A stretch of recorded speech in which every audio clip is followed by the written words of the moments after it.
Healing your inner child has become really common parlance in the manifestation community. But what does that even mean? I mean, what's an inner child and how do you fix something that's been sitting there since you were a kid? Stick around.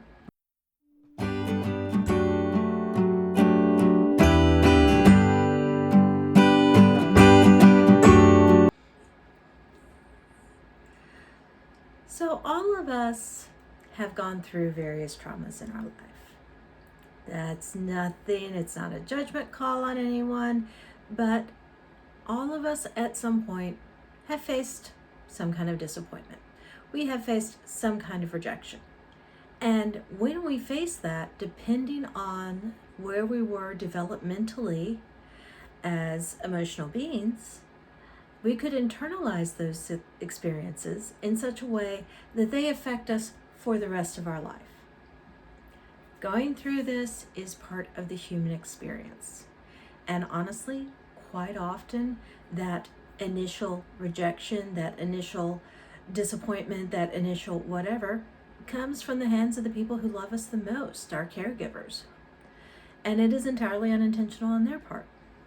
In fact, the event that so traumatized you as a child probably didn't even form a memory for them, because for them it was just another Tuesday. So today we're going to talk about the 4 most common kinds of wounding that our inner child receives. And we're going to briefly look at what you can do to heal from those wounds. Now, if you would like to be involved in a more in-depth healing process, feel free to drop me a line. I do work individually with people one-on-one to help them through this. And if you'd like to get a very brief idea of what the core wound healing is like, there should be a thing floating up here right about now that links to one of my earlier videos where I went into the actual process in depth. So the 4 most common kinds of wounds, and these are not by any means a comprehensive list of the wounds that your inner child is likely to accumulate. These are just the ones we see most often in most people. You have wounds that are based on guilt. Those are the wounds where you have been told something was your fault. You feel sorry or bad about it. There are wounds that are based on abandonment. Those are the things where you feel that you are left out or you fear being left behind. There are the wounds of trust. Those are the ones where you feel that you were betrayed, that you cannot trust anyone else, and conversely, that you also cannot trust yourself. This often shows up in cases of gaslighting, where people are taught not to believe the evidence of their own eyes and ears. And then there's wounds of neglect. Those are wounds where you feel that what happened to you in your childhood meant that you were not seen, you were not heard, you were just kind of shoved off to the side and more or less had to fend for yourself. Now, it is quite possible to have more than one. It's quite possible to have all 4 of these. And it's even possible to have some of them multiple times over relating to different events in your past. Each one of these childhood wounds does relate to an event in your past, whether you realize it, remember it, or not. Boober would like to remind you to please boop the like button. Thank you. So let's take a look at how these manifest in our lives as adults. When you are dealing with an inner wound of guilt, at some point you were told something was your fault, or you internalized something was your fault, whether someone else said it or not. As children, we are very egocentric little creatures, and we tend to blame ourselves for things that we had no control over at all. Think of the stereotype of a child whose parents have gotten a divorce, and the child feels that it is their fault their parents are no longer together, that somehow they did something bad, that they upset one of the parents to the point where that parent left. The divorce is not the child's fault, but the wounding is something the child carries through into adulthood. And this will often show up as someone who believes that they have to make sure that they are not being a burden on others. They don't want to ask for anything. Even trying to get a second helping of ketchup in a restaurant can be very hard for people dealing with this inner child wound. They don't want to be perceived as being a bother.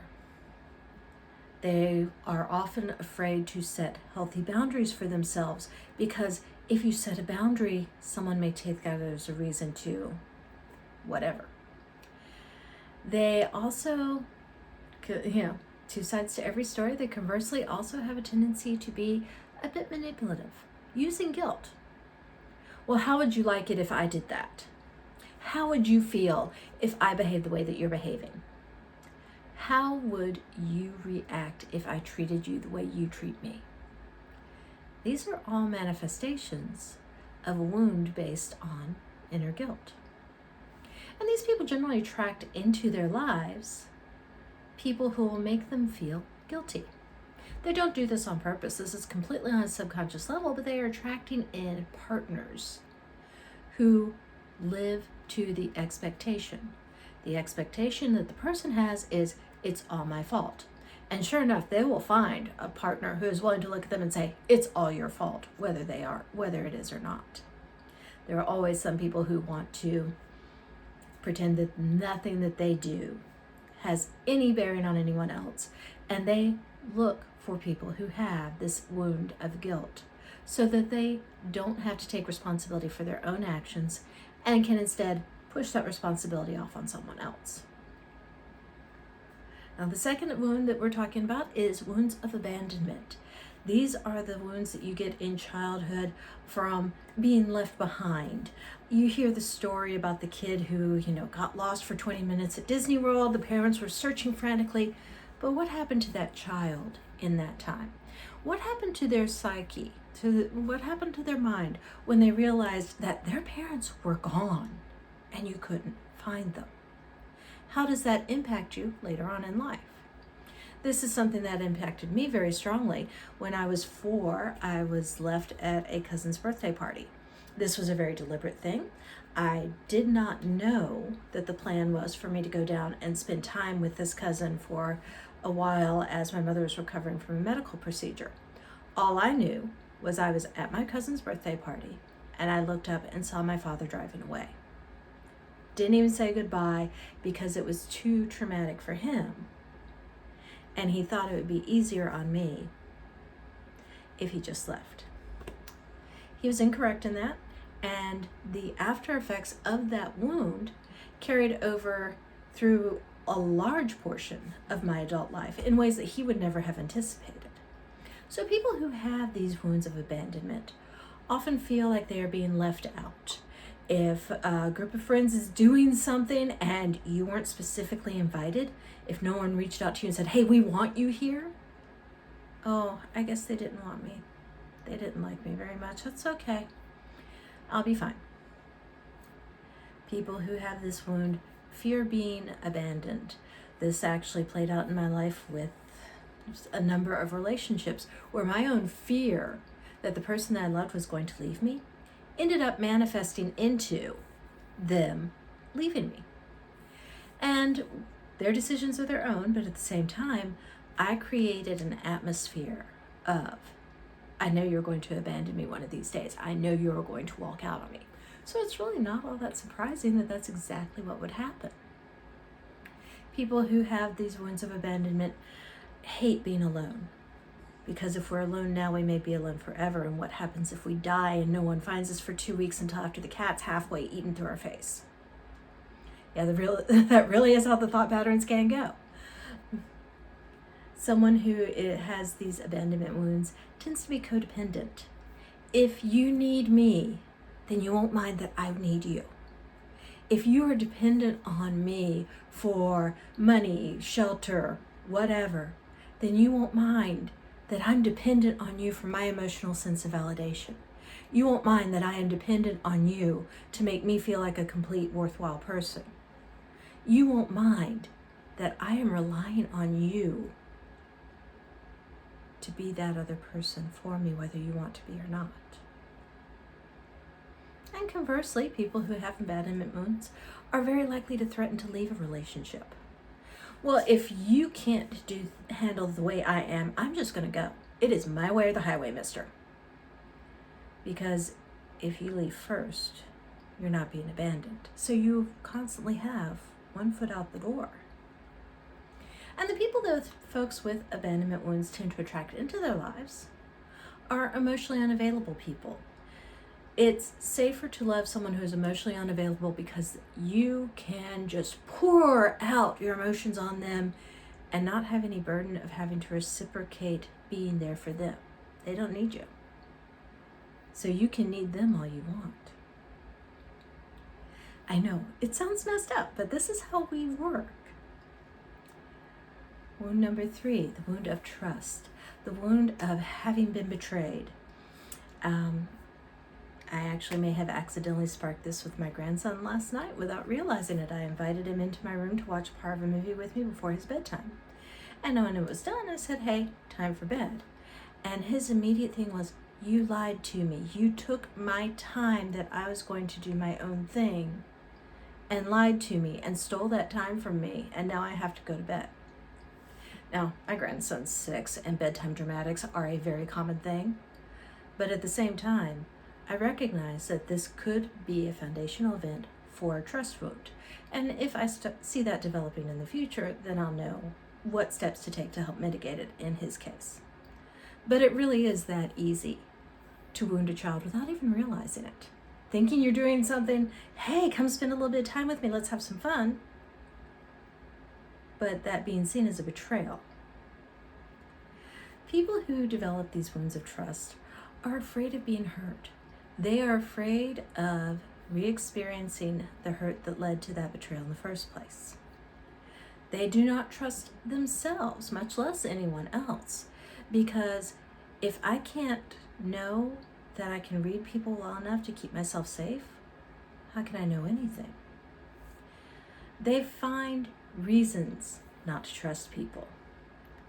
Well, the last person who said that to me just up and left. So yeah,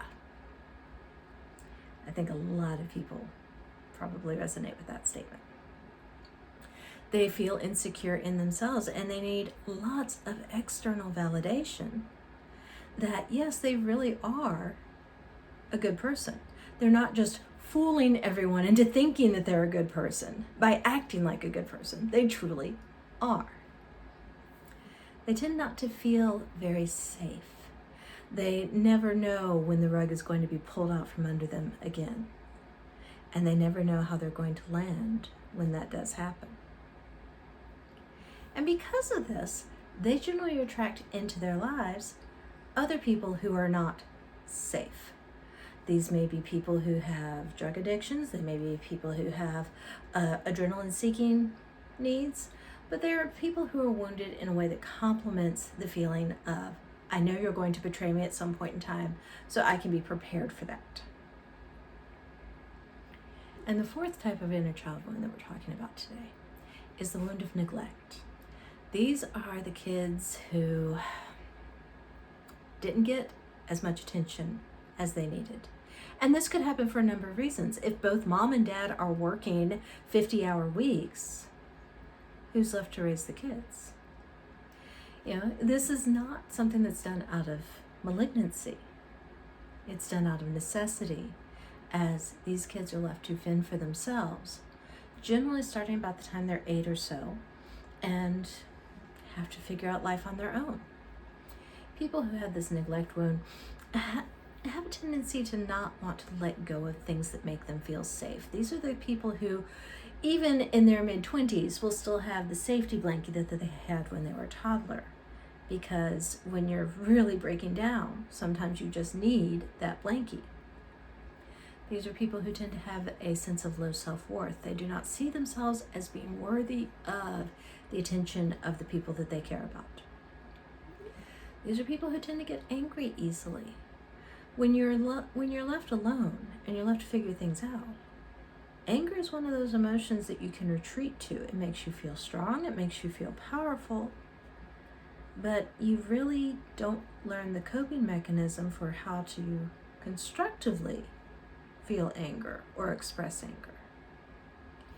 These are people who have problems saying no. They want the attention. They want someone to care about them, so they will agree to do anything to get that need met. They tend to repress their own emotions and their own voice. They tend to block their own throat chakra by thinking, if I speak out, I'm going to be put away again. If I'm too whatever, I'll be put away again. And they fear being vulnerable because there are a few things that hurt quite like opening up and bearing your soul to someone only to have them not care and leave. And people who are suffering from the wound of neglect generally bring in people to their lives who don't appreciate them, who do not make them feel like they are seen or valued. Or even worse, they bring in people who prey on them, who love bomb them at first and then just use them for as long as they can. So those are the 4 most common types of inner childhood wounds. And as I mentioned before, that I'll put up here, there is a video where I talk about the basic mechanics of confronting that shadow self that's created by these wounds and not fighting it, not destroying it, accepting that it is in your life for a reason, accepting you developed it as a coping mechanism to prevent you from being harmed further, and how to deal with that. So, I'm Marna. Thank you for joining me, and I will see you on the next video.